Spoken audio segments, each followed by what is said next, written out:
रोज किमान 45 मिनिटे खेळ खेळा. दररोज प्रत्येक विकास क्षेत्राचा समावेश होईल खरा. यातून मुलांचा सर्वांगीण विकास घडेल पहा. नमस्कार. प्रत्येक बालकाचा हक्क आहे की त्यांनी अशा वातावरणात वाढावे, शिकावे आणि विकसित व्हावे जे त्यांच्या विशेष गरजांना समजून घेते आणि आधार देते. अंगणवाडीत येणाऱ्या मुलांमध्ये काही मुले लवकर शिकतात, काही हळूहळू शिकतात, तर काही खूप चंचल असतात आणि काही शारीरिक किंवा शिकण्यातील अडचणींसह म्हणजेच दिव्यांगत्वासह इथे येतात.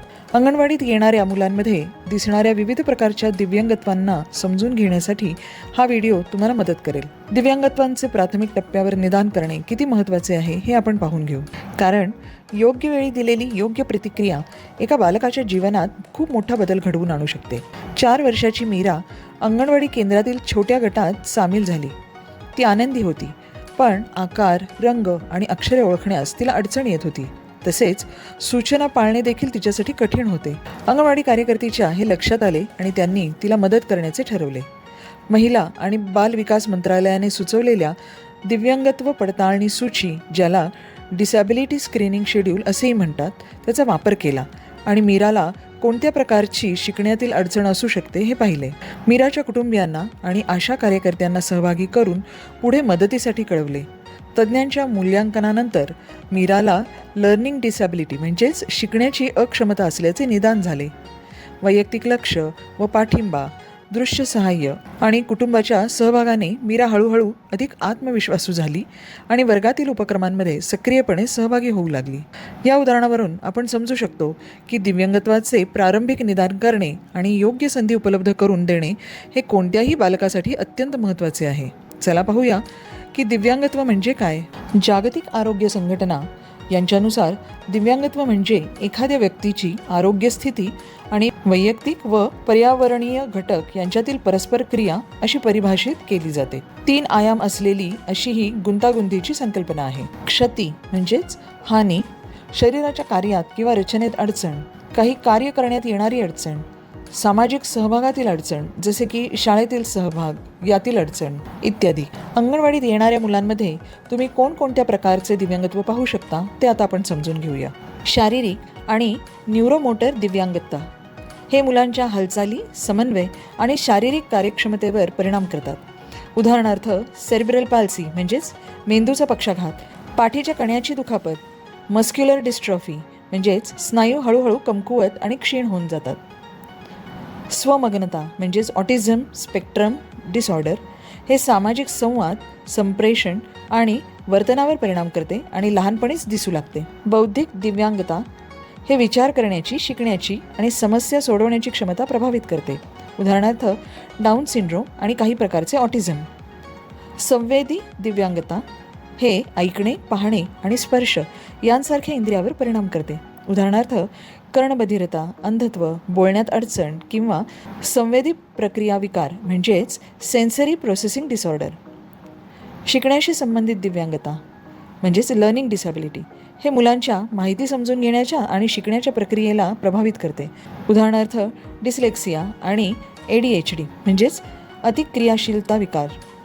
काही मुलांमध्ये अनेक दिव्यांगता असतात, म्हणजे 2 किंवा अधिक प्रकारची दिव्यांगता एकत्र असू शकते आणि त्याची तीव्रता प्रत्येक मुलानुसार बदलते. दिव्यांग समावेशनासाठी अंगणवाडी कार्यकर्त्यांच्या 3 मुख्य जबाबदाऱ्या आहेत. दिव्यांगता पडताळणी सूची म्हणजेच डिसॅबिलिटी स्क्रीनिंग चेकलिस्ट याच्या आधारे दर 3 महिन्यांनी मुलांचे निरीक्षण आणि नियमित तपासणी करणे. धोक्याची लक्षणे दिसणाऱ्या मुलांना पालकांच्या मदतीने प्राथमिक आरोग्य केंद्रात आशा किंवा ANM मार्फत पाठवणे.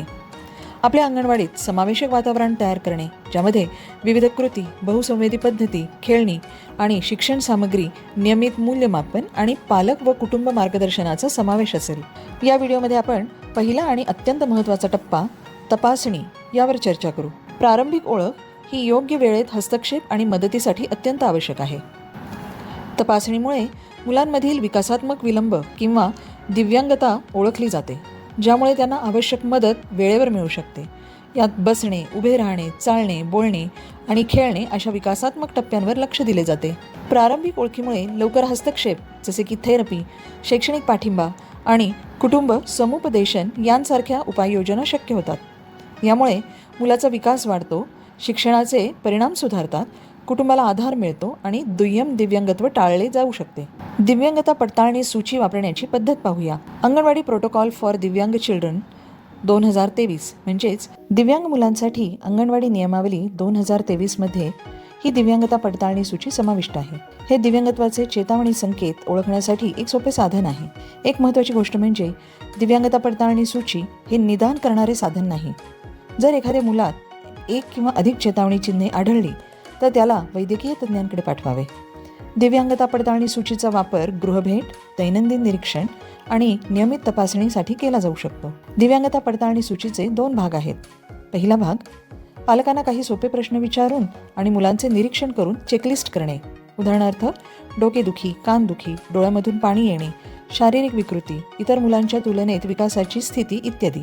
दुसरा भाग वयानुसार विकासात्मक टप्प्यांवर आधारित आहे.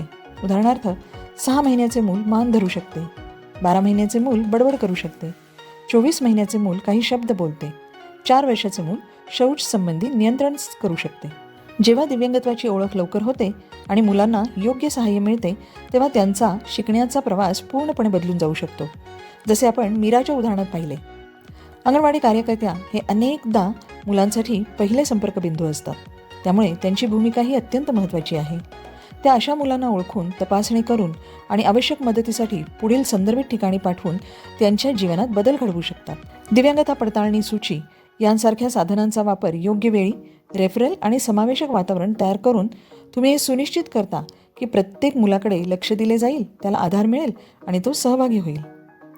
आपण सर्वजण मिळून असा पाया तयार करू शकतो जिथे प्रत्येक मूल शिकू शकेल, वाढू शकेल आणि विकसित होऊ शकेल आपल्या क्षमतेनुसार. आशा आहे की हा व्हिडिओ तुमच्यासाठी उपयुक्त ठरला असेल. लवकरच आम्ही अशाच आणखी माहितीपूर्ण व्हिडिओंसह परत भेटू. नमस्कार. रोज किमान 45 मिनिटे खेळ खेळा. दररोज प्रत्येक विकास क्षेत्राचा समावेश होईल खरा. यातून मुलांचा सर्वांगीण विकास घडेल पहा.